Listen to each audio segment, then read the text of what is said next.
মাথা নিচু করে দোস্ত, মুহাম্মদ যা বলে সব সত্য। আর একটু জোরে কর। তাহলে মানো না কেন? এই মানো না কেনর কথাটা বুঝাইবার লাগি তো আমার এতগুলো কথা বলতে হয়েছে। সব সত্য যদি জানো তাহলে মানো না কেন?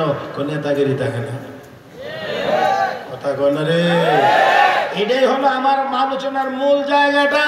আমার নেতৃত্ব থাকে না, আমি তো নেতা। আমি যদি কালেমা পড়ে মুসলমান হয়ে যাই তাহলে আমি তো মুহাম্মদের অধীনস্থ হয়ে যাই, তখন তো আমার নেতাগিরি থাকে না। এই জন্য আমি কালেমা পড়তে পারি না। সর্বশেষ লক্ষ্য করে দেখেন, বদরের যুদ্ধে বিশ্ব নবী রাহমাতুল্লিল আলামিন নবী মুহাম্মদুর রাসূলুল্লাহ সাল্লাল্লাহু আলাইহি ওয়াসাল্লাম এক পর্যায়ে বললেন, কে পারবা আবু জাহেলের সর্বশেষ তথ্যটা নিয়ে আমার কাছে আসতে? আবু জাহেলের সর্বশেষ অবস্থাটা কে আমাকে জানাইতে পারবা? রাসূলের সাহাবী হযরত আব্দুল্লাহ ইবনে মাসউদ রাদিয়াল্লাহু তাআলা বলেন, ইয়া রাসূলুল্লাহ, আমি যাব। গিয়ে দেখে মরণের খুব কাছাকাছি। হযরত আব্দুল্লাহ ইবনে মাসউদ রাদিয়াল্লাহু তাআলা তার বুকের উপরে চেপে বসেছেন, তার গর্দান আলাদা করবে। এমন সময়ে আবু জাহেল বুঝতে পেরেছে আর বাঁচার কোনো ব্যবস্থা। ডাক দিয়ে কো, আব্দুল্লাহ শোনো, আমার হাতের তরবারিটা অনেক দামি, এই তরবারিটা তোমার হাতে নাও। আর কথাটা শোনো। বলে, কি কথা? তোমার নবীকে গিয়ে বলবা জীবদ্দশায় তোমার নবীর প্রতি আমার অন্তরে যত বিদ্বেষ ছিল মরণের সময় একটুও কমছে না, আরো বাড়ছে। নাউজুবিল্লাহ। আসতে। 2 নাম্বার হলো, আমার তরবারিটা দিয়ে, ধারালো তরবারি দিয়ে আমার গর্দানটা কাটার সময় একটু লম্বা করে কাটতে, যাতে করে মুহাম্মদের দরবারে যত মাথা যাবে অথবা যত মানুষ মারা গেছে মাথাগুলো যখন একসাথে করা হবে, আমারটা যেন, আমি যে নেতা, আমারটা যেন একটু লম্বা থাকে। আমি আশা করি আপনারা এতক্ষণে না বোঝার কথা। তাহলে এখনো পর্যন্ত নবীর প্রতি বিদ্বেষ আরো বৃদ্ধি পেয়েছে। মরার সময়ও বলে আমার গাড়টা, আমার গর্দানটা একটু লম্বা করে কাটছো, যাতে করে দেখলে বোঝা যায় এটা নেতার গর্দান। তাহলে এবার বলেন তার ভিতরে কি আছে? না এত আস্তে বললেন না, আর একটু জোরে বলেন কি আছে?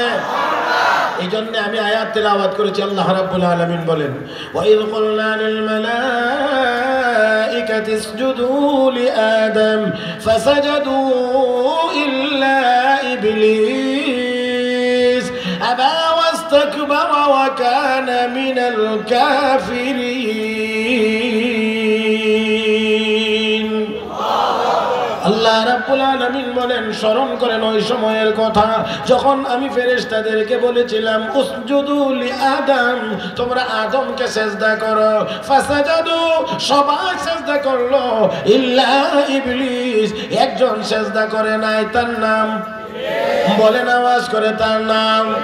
হে মুসলমান, আল্লাহ রাব্বুল আলামিন নির্দেশ দিয়েছেন, আল্লাহর নির্দেশ হলো আদমকে তোমরা সিজদা করো, আদমকে সিজদা করো। সবাই সিজদা করলো, আল্লাহর হুকুম পালন করলো। একজন করে নাই, ইবলিস করে নাই। আমার আল্লাহ তো জিজ্ঞেস করলেন, মা মানাকা আল্লাহ তাসজুদা ইয আমারতুক, আমি নির্দেশ দেওয়ার পরেও তোকে কে বাধা দিল আদমকে সিজদা করলে না? হে মুসলমান, খেয়াল করে শোনেন, শয়তান তখন বলেছিল আনা খায়রুম মিনহু, আমি আদমের চেয়ে শ্রেষ্ঠ। আরো আস্তে, আমি আদমের চেয়ে শ্রেষ্ঠ। কেমন করে? খালাকতানি মিন নারিন ওয়া খালাকতাহু মিন তিন, আল্লাহ আদমকে মাটি দিয়ে বানাইছো, আমাকে আগুন দিয়ে বানাইছো। আগুন উপরের দিকে যায়, মাটি নিচের দিকে যায়, অতএব আমি শ্রেষ্ঠ হইয়া আমি আদমের সামনে মাথা নত করতে পারি না, আমি আদমকে সিজদা করতে পারি না। হে মুসলমান, ওই অহংকারী রব্বে কারীম বলেন, আবার ওয়াস্তাকবারা ওয়া কানা মিনাল কাফিরিন। অস্বীকার করলো, অহংকার প্রদর্শন করলো। আল্লাহ রাব্বুল আলামিন বলেন সে আগে থেকেই অস্বীকারী। আদম আলাইহিস সালামের দেহ যখন বানানো হয়েছে, রূহ তখন দেওয়া হয় নাই, তখনই ওই ইবলিস, তখন মুআল্লিমুল মালায়েকা মাঝে মাঝে আদম নবীর দেহটা এসে ঘুরে ঘুরে দেখতো আর বলতো, যদি আদমকে, এই ব্যক্তিটাকে, এই বস্তুটাকে যদি আমার চেয়ে বেশি সম্মান দেওয়া হয় তাহলে আমি মানব না। কথা বুঝেন নাই? আমার চেয়ে যদি শ্রেষ্ঠ ঘোষণা করা হয় তাহলে আমি মানব না।